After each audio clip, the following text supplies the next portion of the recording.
How you guys doing tonight?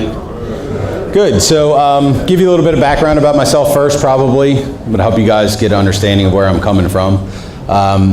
So we have Blue Water Homes. We've been building houses since 2003. So we've kind of been through all of the cycles, the good and the bad. Can tell you the horror stories as well as the good stories. So, you know, at the end of the day, it's something that I like a lot. I've done flips, still do some from time to time. We have a rental portfolio, but the primary thing that we do is build new houses. And I'll kind of go through that, you know, what the thought process is, why I like that more, how I'm finding them, all that kind of good stuff. And so, Jason, you want to hit the... All right, so again, been in business since 2003, own rental properties, do rehabs, build new houses. One thing that I find important is having my real estate license. I've had that since 2003 as well. And that's something that I feel is important because I like to know my own information. You know, I like to pull my own comps. I like to search the MLS. I have searches set up on the MLS to try and find deals. There's niche deals that are on the MLS, and I can give you guys a couple of you know, examples as we go. But you know, nobody's going to look out for your best interest as much as you are. You know, so at the end of the day, I'm not saying definitely get your real estate license or don't trust another agent or anything like that. But if you can have access to the MLS, talk to other agents, negotiate deals on your own behalf, I find that as a big advantage. Previously owned a RE/MAX, owned a title company, so kind of been around the whole real estate game for a while. I got out of the brokerage side. I still have my broker's license, but I just hang it at another brokerage. I hold my own licenses, so I have my MHIC license and I have my MHBR license, so I can pull all my own permits at the county. I can, you know, I'm licensed, insured, all that kind of good stuff. So that's important to me as well. Similar concept to why I have my real estate license, because I want to be in control of all that stuff. I don't want somebody ever holding a gun to my head where they're saying, hey, either do this or I'm pulling off the job, or do this or I'm pulling the permit or something like that. I find that that's a big advantage. So I'll tell you how I got started in new construction. You can see there was accidentally. So what happened was I bought a property that was fire damaged. That's been back when we started. We were primarily doing rehabs, primarily trying to buy rental properties, you know, things like that. Really didn't know anything about new construction at the time. So we owned the RE/MAX and had an agent that worked in our office, and her husband was a builder. So we bought this property, it was fire damaged. We thought we could rehab it. We go out there, do an inspection, bring a structural engineer out, and he said, basically, this thing is too badly burned, you know, you gotta tear it down. So we're like, oh crap, now what? Like you know, we got this property, we have no idea what to do with it. So we went to the agent that worked in our office and said, hey, your husband's doing really well, you know, he's building houses. Would he possibly be interested in coming out and taking a look at this for us? So long story short, he goes out there, looks at it, and says, yeah, basically I can build a house here. So he said, okay, hold that thought. We went up and said, well, you know, at this time I had my MHIC license, but I didn't have the home builder license. And so I said, well, let me go tour all of the modular home places that are around, because I can do a modular home. It's basically putting pieces together. So I toured all of the modular home places up in Pennsylvania, and you know, and they're built nice. I mean, there's no doubt about it. I mean, you can truck them down here, but there's certain logistics that didn't work for this particular lot. So like on a modular, you have to stage the pieces. So they send them down in pieces, they truck them down, and then you have to stage them. Then you have to bring a crane in, and the crane has to put these big, huge cubes into place. This was a narrow street, a tight lot, and basically at the end of the day, that wasn't an option. So then we went back to the agent's husband and said, hey, you know, what can you do for us? He had been building since the 70s, so he was very experienced, and said, hey, look, here's what we can do. We can go in there, pick a model that I build. I'll build this model for you, and, you know, give you guys the keys at the end of the day, you sell it, and, you know, you're at least out from underneath of this. So we did it. We said, okay, we want this model. We think we can sell it for this. He builds the house, hands us the keys. We put it on the MLS, and boom, it sells. And we're like, hey, that worked pretty good. Hey, John, you want to try this again? And he goes, yeah, I don't care. So what he did was he charged us a fee as the general contractor. And we would go out, find a lot, give it to him. He would build the house, hand us the keys. We'd put it on the MLS, sell it, and make money and move on. So we did that quite a few times. And then finally, I started taking more and more of an interest in this. And he was looking to retire and things like that. So he basically said to me, hey, looks like you're really enjoying this. Is this something you think you'd be interested in doing going down the road? So I said, yeah. And he said, well, all right, well, why don't you follow me around?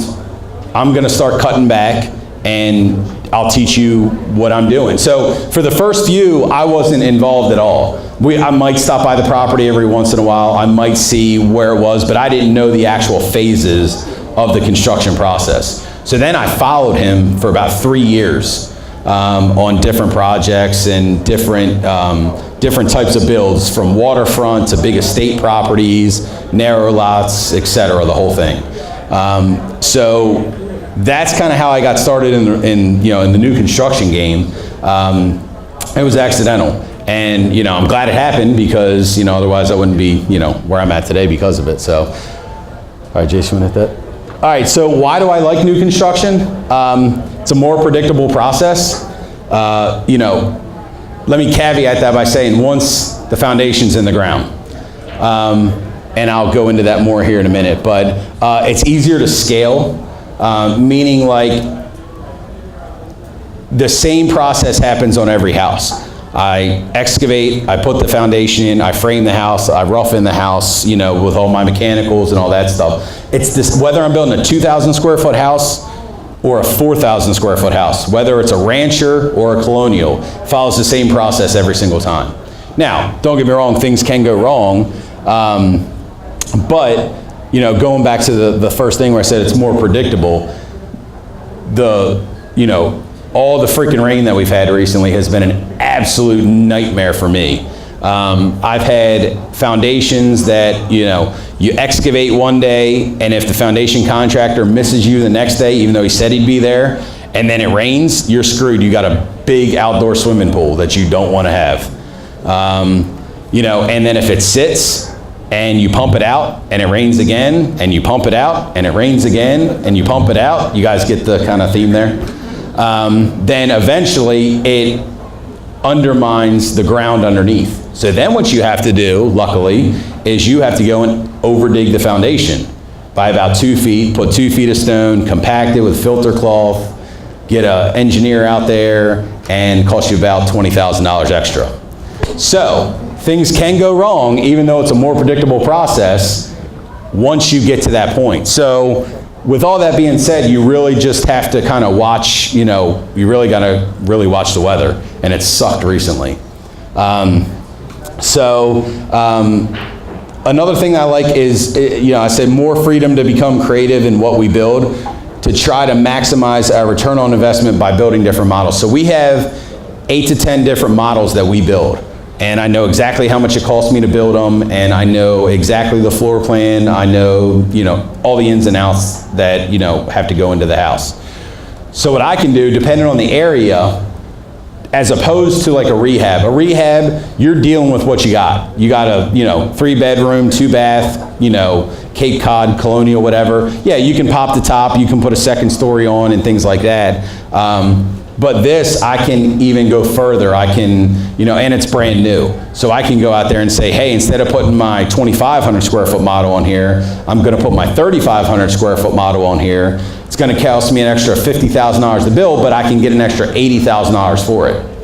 So depending on the area you're in, I'm able to go in there and say, I wanna put this model on here because I can make more money off of it than building this model on there. Another thing that, by being creative in that regard, is I list a lot of properties before we even start on them. We pre-sell a lot of properties. So that's another advantage that I have, is I can go out there and I can sell off of plans and specs. So I can go out there and say, look, here's the lot, you know, you got to use your imagination, but I'm going to put this house on this lot and it's going to look like this. I can show them pictures of previous models that we built. I can walk them through houses that we built that are the same model. But it's nice to be able to do that. I mean, over the years, I've pre-sold a couple of rehabs, but out of the, you know, projects we have going on right now, half of them are pre-sold. So that's pretty sweet when I know as soon as this thing's done, we're going to closing, and I can turn my money over quicker. So that's a big, you know, big deal on that. All right, Jason, you want to hit it? So land development. So it's tricky because there's certain things that we look for, and then there's other things that we don't look for unless they make a lot of sense. So we look primarily for lots that are already developed first.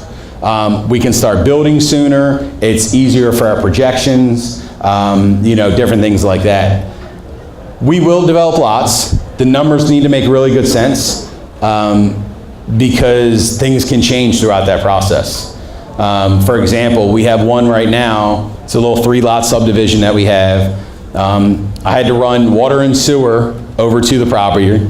And that was originally projected to cost about, I don't know, $125,000. It's probably coming in closer to $145,000 now. And we cleared the lots, then the county came in and said, wait a second, we didn't like the way you cleared those lots, so now you have to get a grading permit on the lot. And we're like, you know, we even went through the proper channels of meeting the sediment control inspectors out there, going over a very specific game plan of what they were looking for, what they wanted, and it still, you know, kind of blew up in our face. So that's why I said the numbers need to make really good sense. For example, on that particular project, this guy paid $150,000 for it, the lot, and then he ran out of money on the project. So he came to us, and I negotiated to where I gave him $50,000, and I put no money out of my pocket to do it. So I said, I'll pay you $25,000 on the first house I sell, and $25,000 on the second house I sell. So he took a pretty big loss, because he didn't know what he was getting into. And so I said, the numbers need to make really good sense. He thought they did, but he didn't have all the information. You know, he had to put up a $50,000 cash bond, and that was the straw that broke the camel's back for him. You know, so you really got to know your numbers going in, and they got to be really good. You have to have a pretty big fluff factor if you're going in to develop these lots. Holding costs, you know, that's something else you need to be really careful of because, you know, like on these lots here, what I thought was going to be a 3-month process and we were going to be building is now a 6-month process, and we just started. So at the end of the day, you know, 3 months of holding costs here, 3 months of holding costs there on, you know, hundreds of thousands of dollars adds up real quick, and that can start cutting into your bottom line.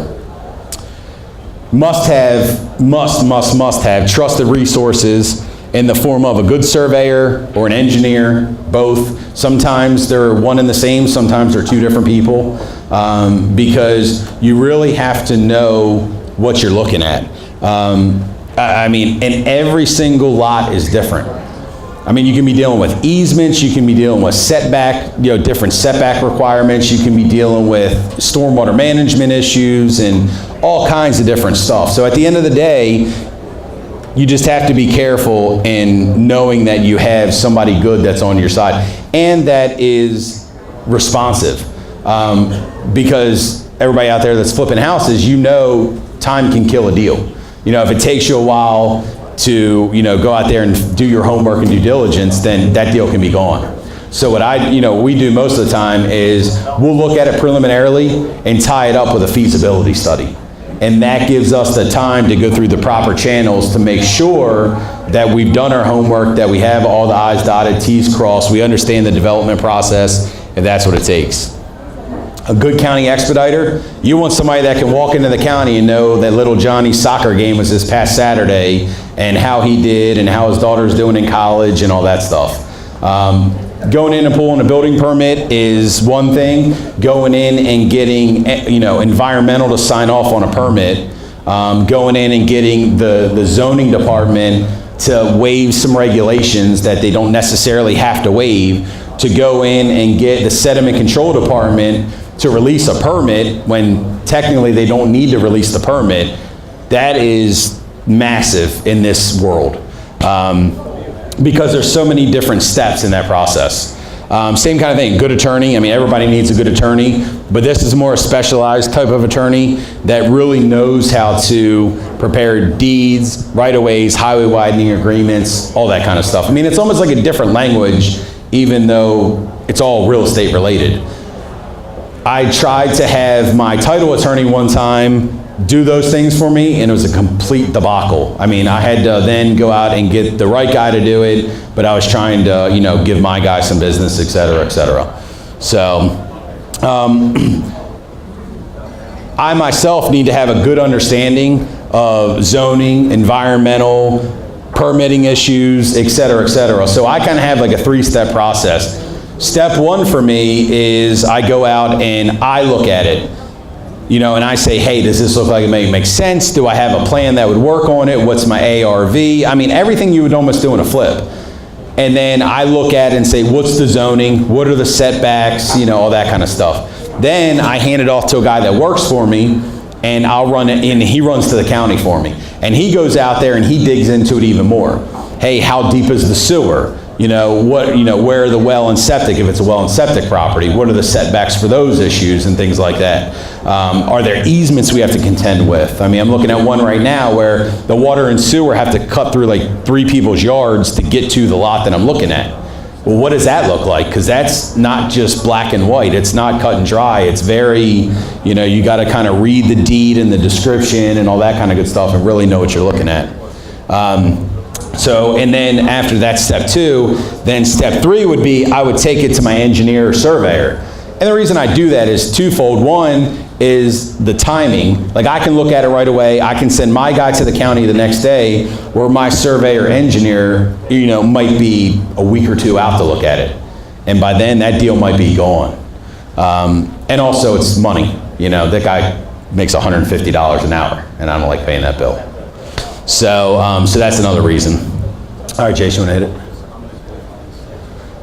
Permits, different counties are different, take different amount of times, different requirements, different fee structures. Baltimore County is probably the easiest out there, although they're talking about, you know, putting in the impact fees now and all that kind of stuff. But generally, 2 months to get a permit, $5,000 in fees, roughly, give or take. Howard, Anne Arundel County, 8 months to get permits. And, you know, Anne Arundel County, you gotta, you know, jump through some hoops. Howard County, you have to do an environmental concept plan, then a site development plan, and then you can apply for your permit. And it's just a more long, drawn out process. So the more long and drawn out it is, the more your fees add up. So your fees add up from your engineer, and also these counties have bigger impact fees. There's some counties out there like PG and Montgomery and things like that that are really high. Yeah, Anne Arundel's pretty high, yep. We're doing one down in Gambrels right now, and I think just the impact fee is about $18,000. And you have to pay that before they'll release your permit. So they get their money up front. Not that that would surprise anybody, but it's a very specific process. I mean, literally, you gotta follow their process to a T, or else they're gonna kick it right back to you. And then you're, you know, kind of starting from scratch. Then you have utility agreements and contracts, you know, that you have to contend with there. BG&E, you're starting from scratch with them. And BG&E is a nightmare to begin with, but it's even worse when you're looking at it from the standpoint of they're designing your gas and electric from scratch. So that can be, you know, easy, it can be complex. I had a lot that I did where they said, oh, that's a high voltage line, and a transformer can't handle coming off of that. And I'm like, well, everybody else around me has power. How did that happen? And, you know, they didn't have a real good answer for it. Ultimately, it worked out, thank goodness. But it's things like that where, and they take forever. I mean, I've literally had houses complete where I'm waiting on BG&E to come in and put the gas and electric in because they've drugged their feet, they've taken forever, and ultimately it's what are you gonna do, go somewhere else? You know, and they know that, so they kind of have you where they want you. So the utility agreements and contracts, Something else to consider there, when you're doing your due diligence up front, like I talked about, is, and I mentioned it, is kind of getting an idea of where your water and sewer is. That sounds stupid and small and crazy, but it's literally, I mean, it can be tens of thousands of dollars difference. Like I have one right now that we just did, and you know, it was over 18 feet deep. Well, 9 out of the 10 utility guys that I've either done business with or that I talked to weren't even capable of doing the job. They don't have the equipment to go that deep. They don't have the insurances to go that deep, and on and on and on. So you really got to know what you're getting into as far as that's concerned, because that can really come back to bite you as well. Architecture and site design. I try to keep my plans somewhat simple. Most of the colonials are pretty basic A-frames. I'll throw some, you know, return gables on there and things like that just to spice them up a little bit. But I try to keep the roof lines fairly simple because, quite honestly, it's cheaper to build. You know, and at the end of the day, I'm going to deliver a similar product. There's no reason to have a million hips and valleys and all kinds of craziness going on in your roof. Now, that's more of a spec type mentality, a spec home mentality. I mean, if you're getting into like higher end custom houses and things like that, all bets are off. I mean, it's a totally different ball game. But for what I do is, you know, I try to keep my houses between 400,000 and 900,000 when I sell them. So even in that, you know, I mean, I still try to keep simple roof lines. I'll put some return gables up there and things like that, but other than that, it's nothing crazy. Always verify all your measurements on paper and in the field. So like when I'm doing my planning phases, I'll send everything out, get all my takeoffs done by all my subs and everything. But also when you have a foundation in the ground, you need to measure the steel. You need to measure the foundation walls. Because guess what? All your trusses and everything that go in your roof are pre-made. They ship those suckers out and they're 3 inches short, you're screwed. Ask me how I know. So that step in the process got added pretty quickly to our process. Make sure things stack up inside the house. So if you're running, you know, ductwork, chases, I mean, it's kind of similar to, you know, a rehab or a flip or whatever if you're doing one of those, but here you have the ability to do it right from the start. You know, I mean, why would I want to design a house that's hard to run plumbing through or hard to run HVAC through? So when you're looking at your plans and your designs, make sure that, you know, everything kind of lines up and stacks up and all that good stuff. Site layout, very critical right from the start.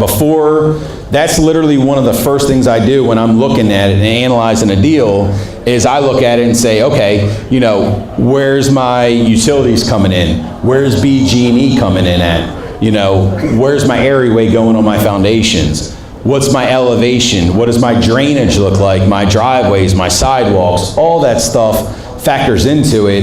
And you have to know that before you put your first shovel in the ground. Because if you don't design that right, if my elevations are off, it can totally kill me.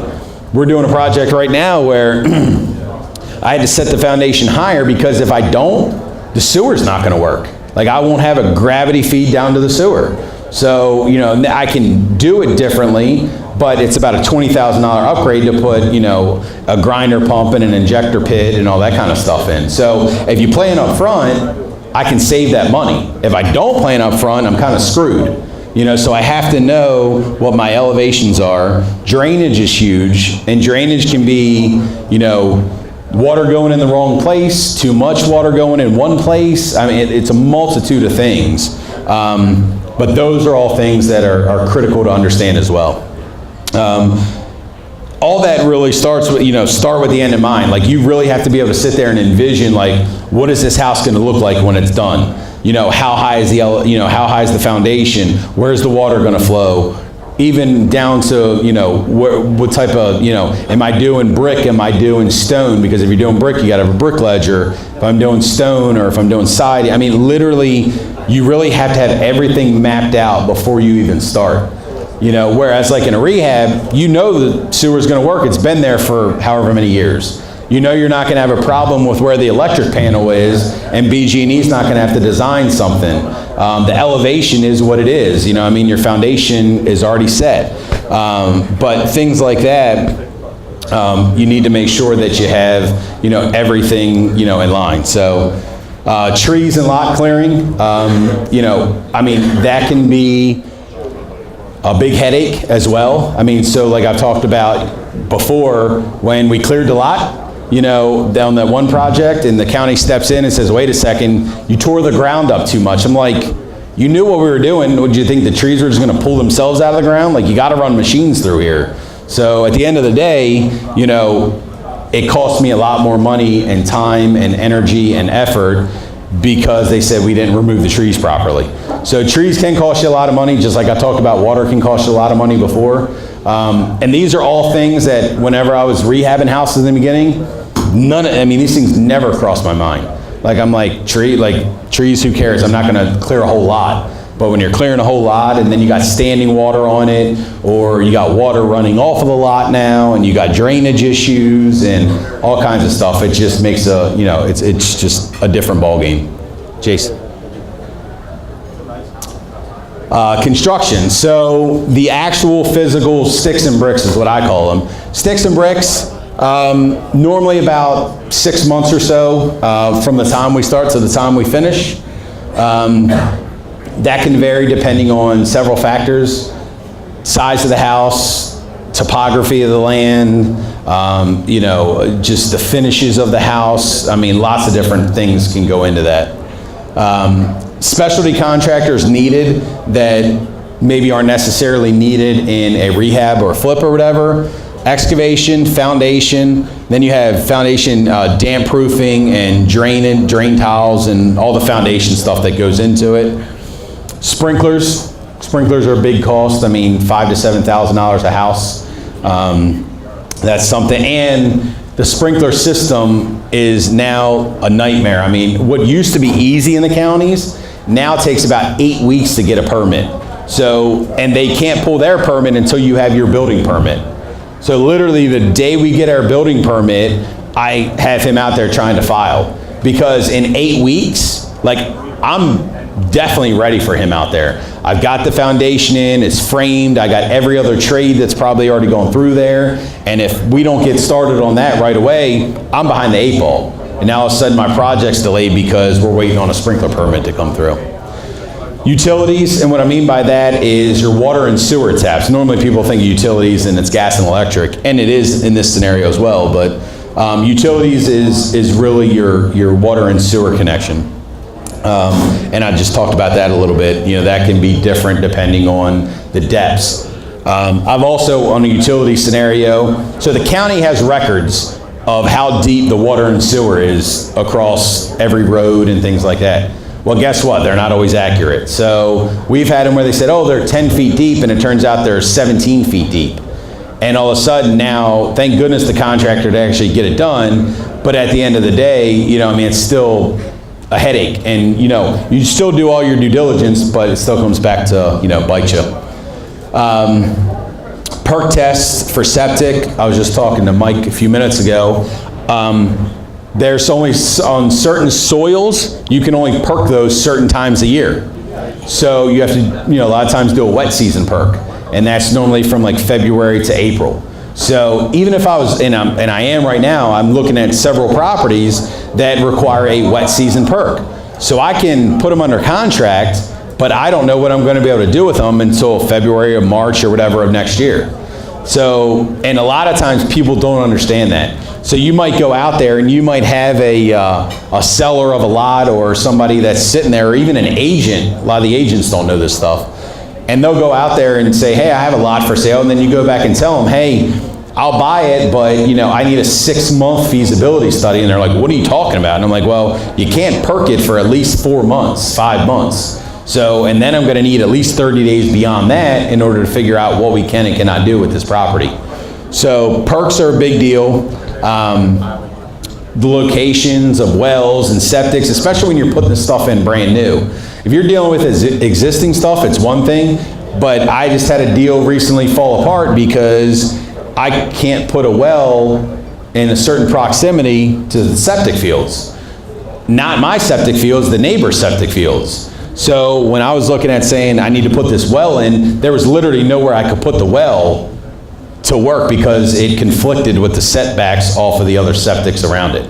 So it's all those little things that you don't have to know everything, but you kind of need to at least surround yourself with people that do, or be real friendly with people at the county who are going to give you that info. You know, issues for utilities, too shallow, too deep, we talked about that. BG&E issues.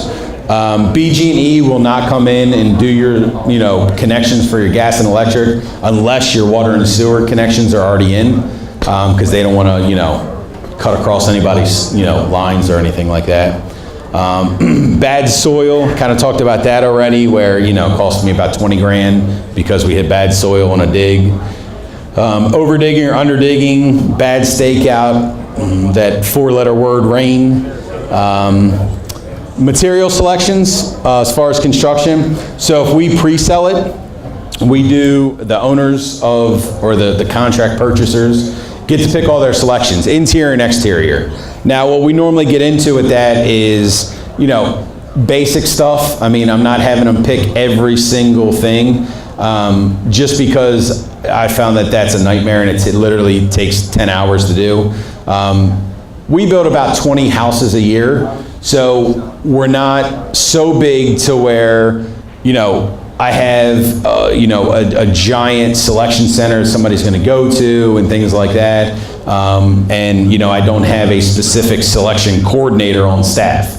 So I try to allow them to make their selections enough to where they feel it's their home and they've customized it. They get to pick their roof, their shutters, their stone, their siding, all those types of things on the outside, on the inside, cabinets, countertops, flooring, paint, all those. So they get to pick the major things. So that, allows them, and that's actually a sales technique that we use. Hey, get in now, still time to make your selections, and that's an advantage that we can have over, something that's sitting on the market where they go, oh, I hate those countertops, or that, whatever, flooring or something like that. It's critical to make sure you hire subs that know new construction because it is different than rehabs. I've had guys that come in that say, oh, I can do that, no problem. And they come in, they don't know the code, they don't know, the proper inspections that are required and things like that. So when you're doing that, just make sure if you ever go down this path that, you vet the person, make sure they really know what they're doing, because it is different codes, it is different, requirements that are associated with new construction. New construction, they require, duct leakage tests, blower door tests, different things that normally aren't found in any kind of a rehab property. All right, go ahead. Funding, insurance, and sales. We do most of our funding through private money. We do use hard money as well for acquisition and construction, similar to a rehab. I've done hard money loans. We have private investors that invest with us. We use our own cash, whatever we need to do in that scenario. Can use bank financing. Bank financing, and really most every person out there would require some sort of draw schedules and inspections. Sometimes on the private money, they just say, hey, here's the money, we trust you, go ahead and build the house. So if I need $200,000 to build a house, they might say, here's $200,000, just build the house and pay me when you're done, and it's sold. So there might not be a draw schedule set up in that scenario. Any banks that we're dealing with definitely require a draw schedule. We also use construction perm financing. So if we pre-sell a house, we're doing some of those right now, where the buyer will go out and buy the lot from you. So we already own the lot. Somebody comes in and says, hey, we want to buy your house from you. We say, okay, great. If they can qualify for construction perm, it makes sense for them because they save a bunch of money on the transfer and recordation fees up front. So you have to make sure on a construction perm that it's a one-time close. So when they go to settle, it's one closing and they're done. So they settle on the lot, and that's what they pay their transfer and recordation fees on, not the construction. So they go out there and say they buy a lot for $100,000. and it's going to cost them $300,000 to build it. They pay all their transfer and recordation, settlement costs, and all that stuff off the $100,000. The $300,000 is, in a sense, exempt from that. So there is a benefit in doing that. And for me, I pay 0 interest during the course of that building process. Whereas if I'm speccing it, then I'm paying interest the whole time. So construction perms, we really like them. Builder's risk, general liability policies are required. If you have people working for you, obviously similar to anything, you're going to also need workers' comp. Make sure all subs have license and insured. I don't know if anybody's ever been audited, but it sucks. They come in and they want to see all your insurance certs and all that kind of stuff. So you always want to make sure that you got all that stuff up to date. We must provide a 1-year all-inclusive warranty on the house, a 2-year mechanical warranty on the house, and a 10-year structural warranty on the house. So what we do in essence is I buy a 210 warranty, but I really still am the one that goes in there and does all of the repairs on the property. It's really there as a safety net for the buyer in case we were to ever go out of business or something. They have somebody to go back on. State of Maryland requires a 10-year structural warranty. We also give them a 60-day walk, 60-day walkthrough where we go in and fix anything that's wrong with the house. Even though it's a brand new house, things are still, going to happen when they're in there and things like that. We also do an 11-month walkthrough where we'll go back. By then the house has had a chance to go through all the seasons because, humidity levels rise and fall and temperatures rise and fall and things like that, and the house has to settle. Again, talked about construction perm. We always have rolling specs going. So even though we have houses pre-sold, I'm still starting in new houses all the time. The reason I do that is twofold. One, it keeps the sales guy out there having something to sell. There's always something out in front of him to be able to sell. It also allows us to use something as a model. So like if I finish a house and it's not sold, I'll stage it and I'll use it as a model. I'll have my sales guys sell out of that. So then that way we always have traffic coming through the door and things like that. So that helps out. And I think Jason, oh, you got it. So how to find us?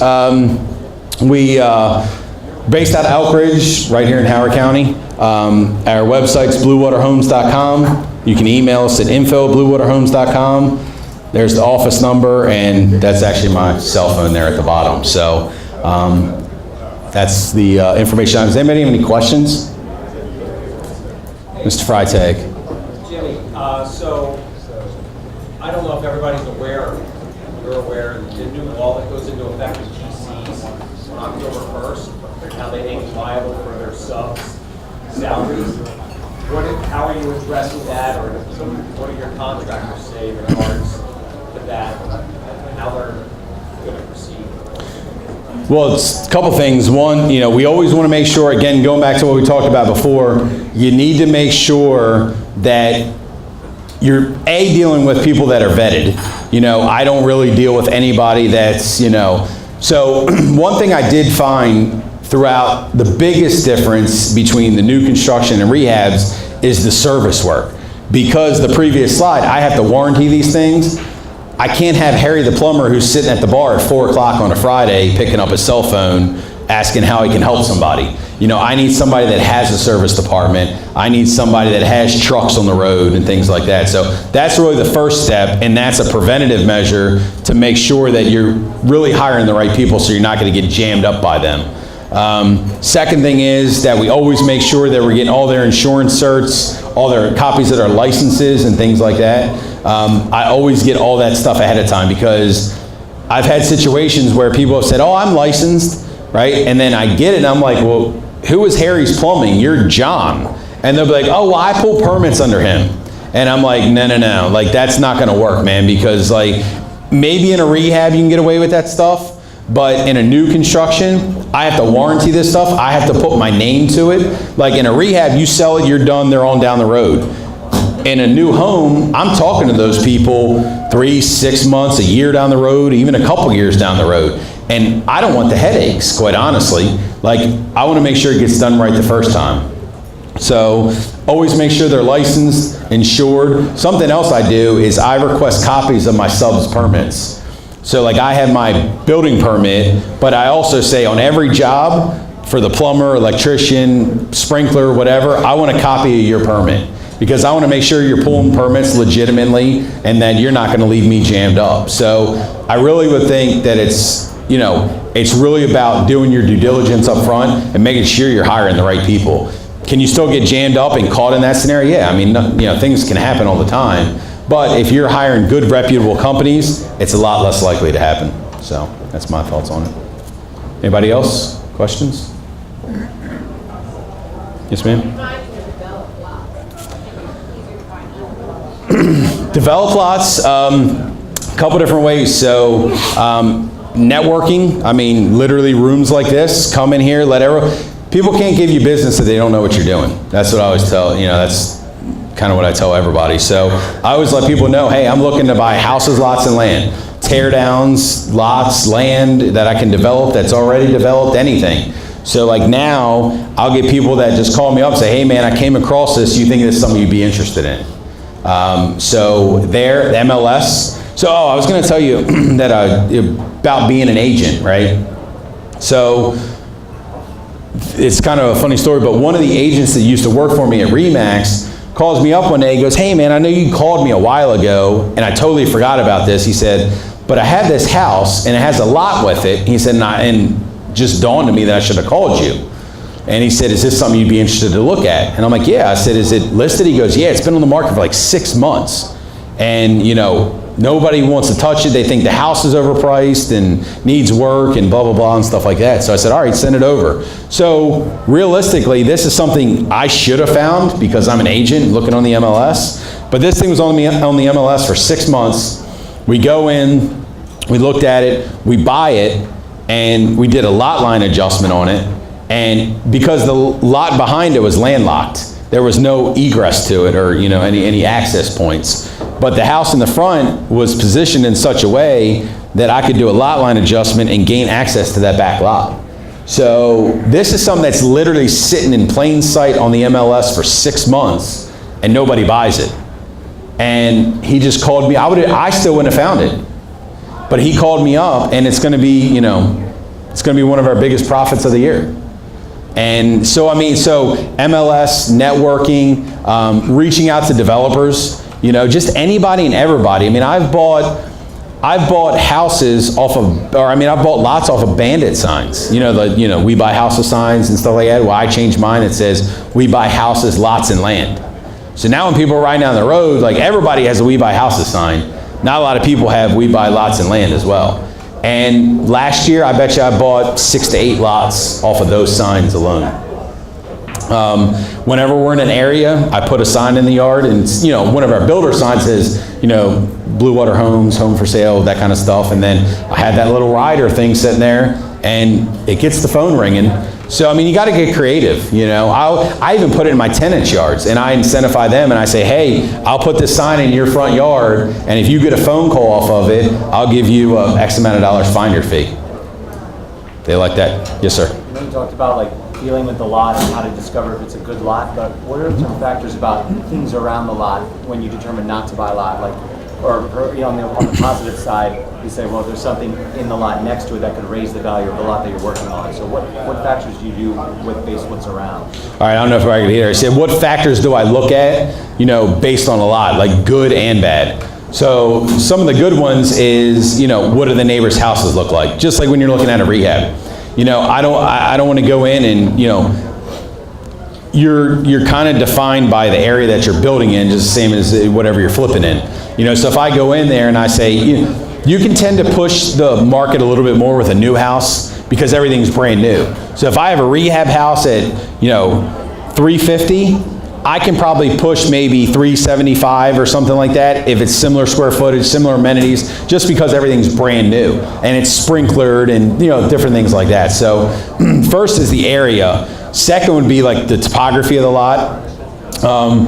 Is it nice and level? What usable yard do I have? I mean, even if you go in there and you have a nice 1 acre yard and 3/4 of it's on a hillside, you know, what is your real usable space? So I look at the neighbors, I look at the area, you know, if I drive up and down the road, you know, is it a major highway, power lines, you know, all those types of things that I look at. Wetlands is huge. I just looked at one recently where wetlands probably killed the deal, you know, and at the end of the day, I mean, the setbacks are the setbacks. So you go out there and see wetlands. I've had lots taken away from me when we subdivided property from the county, and they said, oh, wait a second, you know, we had you subdivided for 3 lots. We're going to make that 2 because we found some wetlands over here. So now you have to have, when you're doing that, you have to have wetlands delineation done, where I hire a company, and that's what they do. They go out and look at these land, at the lots and land and stuff like that, just to try to find wetlands. And they submit a report to the county, environmental department, whatever, and says, hey, we looked through this whole lot, we found no wetlands, or we found wetlands here, here, and here, and that dictates where I can build. I got to be at least, you know, 100, you know, roughly 100 feet off of any wetlands. 100 feet doesn't sound like a lot, but when you're talking, you know, 150-foot lot, and I got a 25-foot setback this way, now I can build a house that's like 15 feet wide, you know, and it just, you know, it kills it, you know, so different things like that. Those are things that I look for, you know, when I'm looking good and bad. Yes, ma'am. In that circumstance, when you're trying to survey the land, right? Can you go to a county like GIS and don't they record what the wetlands are? Can you do your own due diligence? Yep. So she's asking, can you do your own due diligence? And that's exactly what we try to do. So if somebody brings me a deal, the first thing I do is I try to do as much like desktop analysis as I can. So I'll pull it up on Google Earth. I'll pull it up on, you know, Baltimore County. I don't know if anybody, it's called Baltimore County My Neighborhood. So you can go on there and you can zoom in and it'll tell you what the topography is, what the zoning is, and all that stuff. So I can start piecing this together pretty quickly, and I can almost tell you if it's buildable, if it's not buildable, how many lots you might be able to get out of it, just off of a general search like that. Then I'll take it to the next step and I'll send my guy to the county if I think it makes sense, or I'll drive by it first, you know, and then I'll say, hey, looks like it makes sense enough to drive by it. Because I don't want to be just going on a wild goose chase either. You know, I don't want to go out there and then all of a sudden it's a lot and it sounds like the numbers are great and it's got power lines in the backyard, it overlooks 95 and it sits next to a gas station. You know what I mean? Like that's just not, I mean, that's just a giant waste of time. And I can tell a lot of that by going right to Google Earth. Google Earth in the county website, and I have at least enough information to where that's my phase 1. Then phase 2, or phase 1-ish or whatever, is going driving by it. Then phase 2 is looking at anything that's going on with the county, and I'll send my guy out there and say, look, find out how deep the water and sewer is, if there's any easements, setbacks. And a lot of times you might have to pull a deed for that.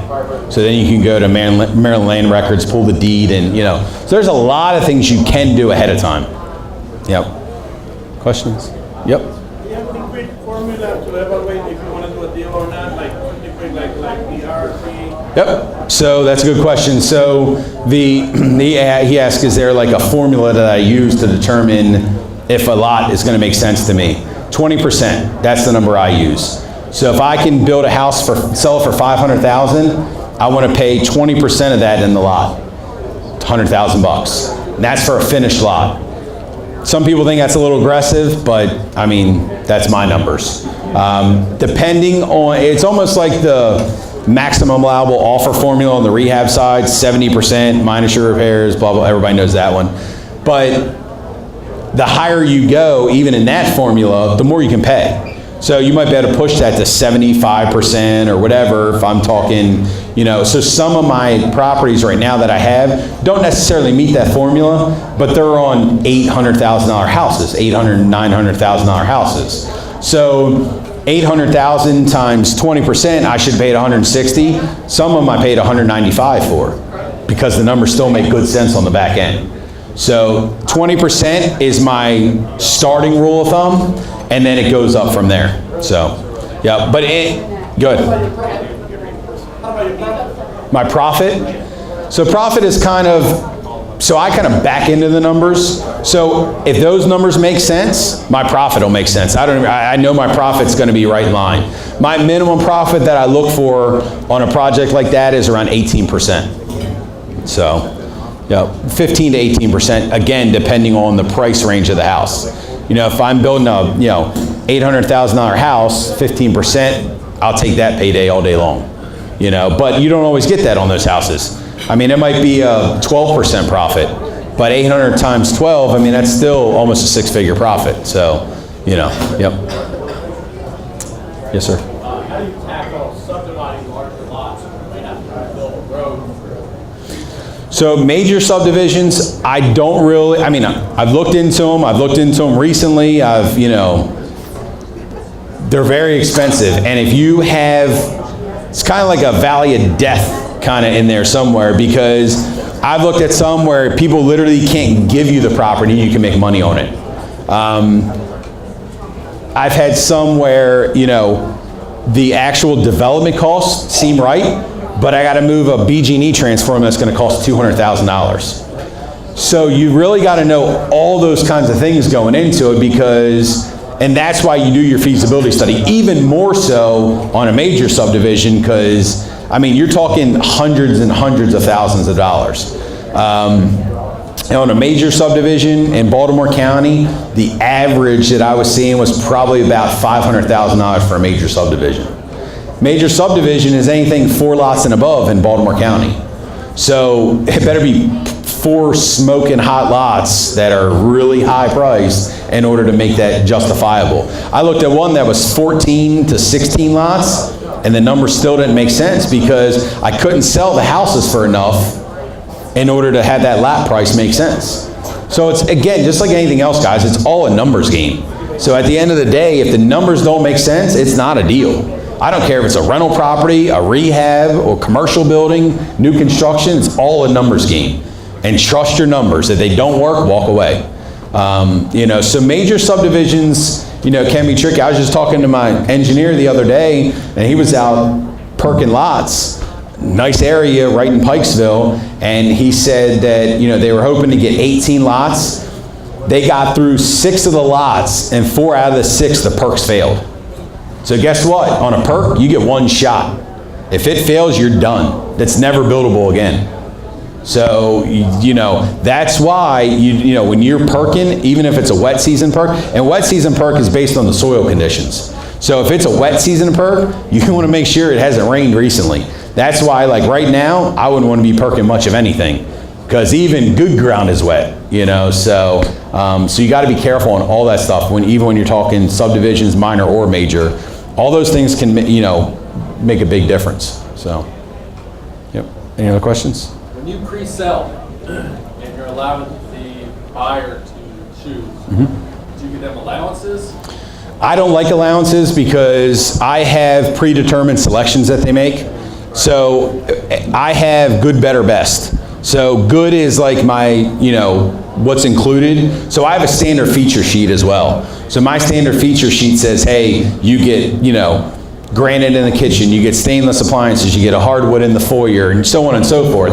Anything above that, I have an option sheet that goes with it. Okay, so you keep them. I keep them corralled, man. Otherwise, they'll be all fun. Now, I'm building like a semi-custom, kind of house in Annapolis. And these folks have money, and it's a construction perm, so I'm kind of giving them a little bit more leadway because they know what they want. They're going to build a really nice house.